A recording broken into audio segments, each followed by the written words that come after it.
All right, my friends, it's Josh, your old buddy Josh, back trying out some hearing aids. You see him right back there. And I'll share with you how these suckers work, how much they cost, and what they can do. I've had a hearing issue for a long time, a long time. In fact, I don't hear high voices, high pitched sounds, women in particular, or girls very well at all. So you do a study, it goes like this, and then it drops like a brick of water. So severe limited hearing for high pitched sounds. And I know it's because two things. I was the infantryman in the Army and firing M60s and whatnot. And of course, being too cool for school, you never put hearing protection in.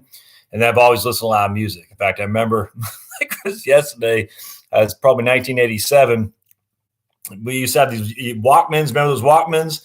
You said yell Walkman. I remember listening to Deep Purple as I was getting ready to as a wrestler, and just cranking Deep Purple, Highway Star. I was getting ready, just cranking it.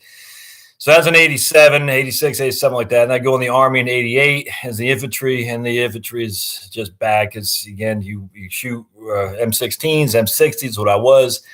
And then I went to Ranger School in 1990.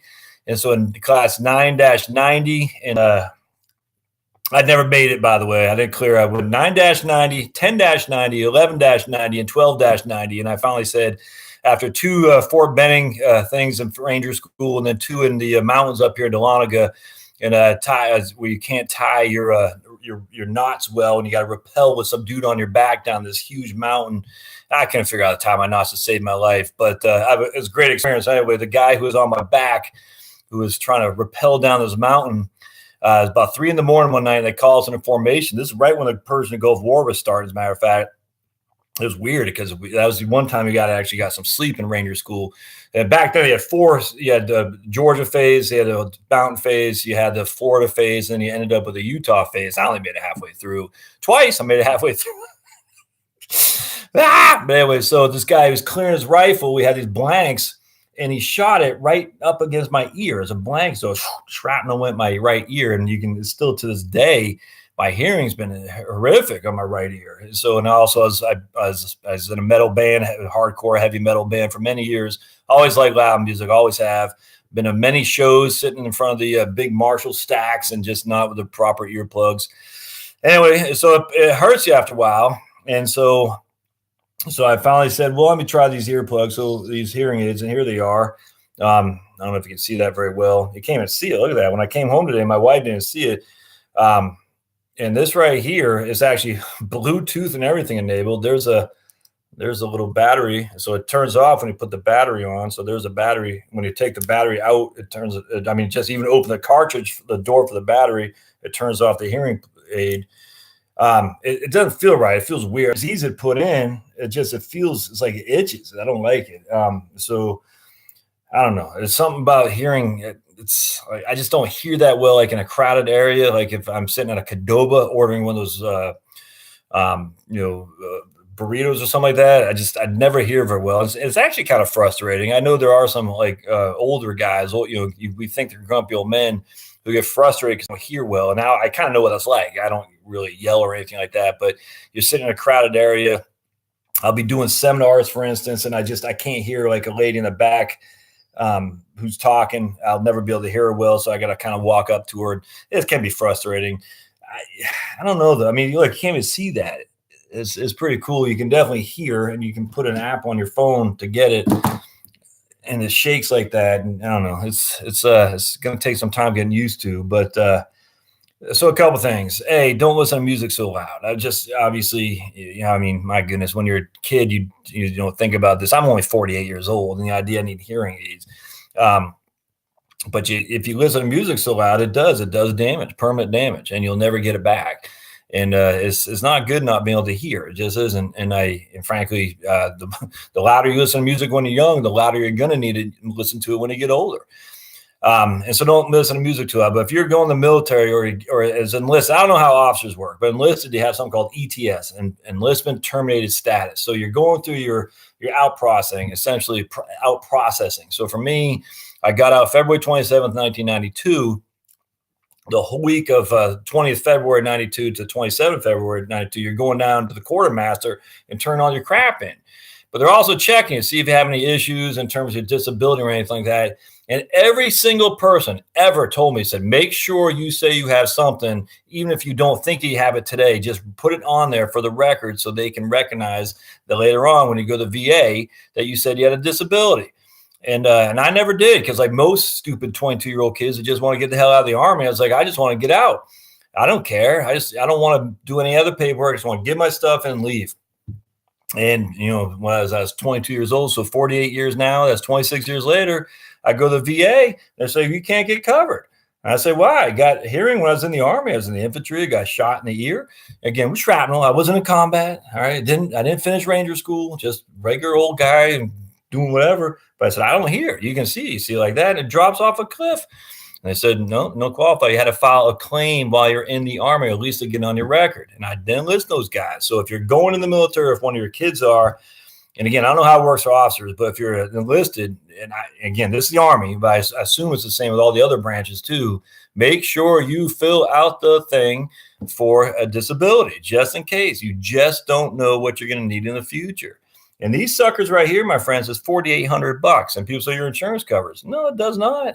I mean, they might, but it's not necessarily. I mean, the insurance may or may not cover it. And even if it does, so what?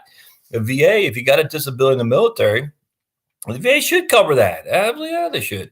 I did have a friend who was in the Air Force, who I used to work with up in Philly, and he was able to get the VA to give him free earplug or whatever, the hearing aids. For some reason, they didn't do it for me, and he was serving in the Air Force at the same time I served in the Army. I don't know why he was able to get it and I wasn't, but I think it has something to do with filing a claim. When you get out, just make sure for the record you say, I think I have a hearing problem, or I think I have a back problem, I think I have knees, so the VA can come up there. I mean, $5,000, I'm not paying for this out of pocket. I'm not sure I'm going to do it anyway. We're now no longer on Cobra. Our Cobra expires actually in like 3 days. So we're going on this thing called MetaShare, and I'll give you more, do a different video on that. And I'm not sure what they cover. So frankly, for me, it's out of pocket. I'll just pay for the whole thing if I want to, but I don't like it. It doesn't feel comfortable. I do hear a little bit better. That's for sure. Your voice sounds a little bit different, but it's, $5,000, and it's not going to give me a significant benefit. And it's going to have that itching feeling in there, just like an itch. It drives me crazy. And on top of that, it is kind of a hassle because there's a mic back there. I don't know if y'all can see that. And when you tap on it, you can hear it just kind of ruffling and stuff. And I don't like that at all. So I'm hoping at some point they'll do technology. Like I got LASIK 10 years ago, LASIK for your eyes. And it'd be sweet if they could do that for your ears too. Just some laser go in there, do whatever they got to do. So the lady I was talking to, Dr. Davis, who's my audiology lady, whatever they're called, audiologist, she was saying they're always working on different mechanisms to get your ears hearing better, because it's becoming more and more an issue, especially as people listen to rap music in their cars, and you hear that all the time. Always got the rap music, got to hear it loud. There's more and more younger people are having audio issues. So they're getting more and more technology to try to fix that. And, right now, though, there's nothing there they can just do some kind of LASIK and put it in there. But anyway, that's my story. That's the thing. It's pretty small. Obviously, when I came home, my wife, you couldn't see that unless I pointed it out. I don't know though, man. $5,000. I'm not sure. It's not cheap. So 2 things. If you think you need a hearing aid, or if you think you have a hearing issue, just go friggin' get yours. Get it tested for sure. The tests that they do now are completely different than the old days. They actually have some kind of monitor they put up there to make. It's crazy. But you still got to do the little press. So did you hear that? Did you hear that? Hey, right on, CB. They're like, did you do this? You're like, did you hear that? You got to press the little button. You got to wonder if that's if that's such a great way to measure people. Because for me, I always have kind of like a ringing a little bit in the back. You know what I'm saying? So you're like, I'm not sure if that was a ringing or if that was a hearing test. I don't know. But just go get your hearing test. If it goes like this, like that, and then comes back up like a canyon, or what's it called? A cannon, like Grand Canyon, you know what I'm saying? Like a valley, then you got to go look and see about getting hearing aids. And you can see, you can't see them. And then on top of that, insurance might cover. If they do and you don't use them, well, that's okay. But at least have them so you have them for a future. And then you get these Bluetooth, you have this app you can put on there. It's crazy. All right. Well, I'm going to be doing other videos here today. I only did one yesterday because my wife was in the hospital. We had to get something with her going on with her nose, which we will clear up her nose path. And I got to get that done too, but I'm not sure I want to because of, sleep tests. That's right. CB just says sleep tests are also a take-home kit, VA 100% covered. No, that's exactly right, man.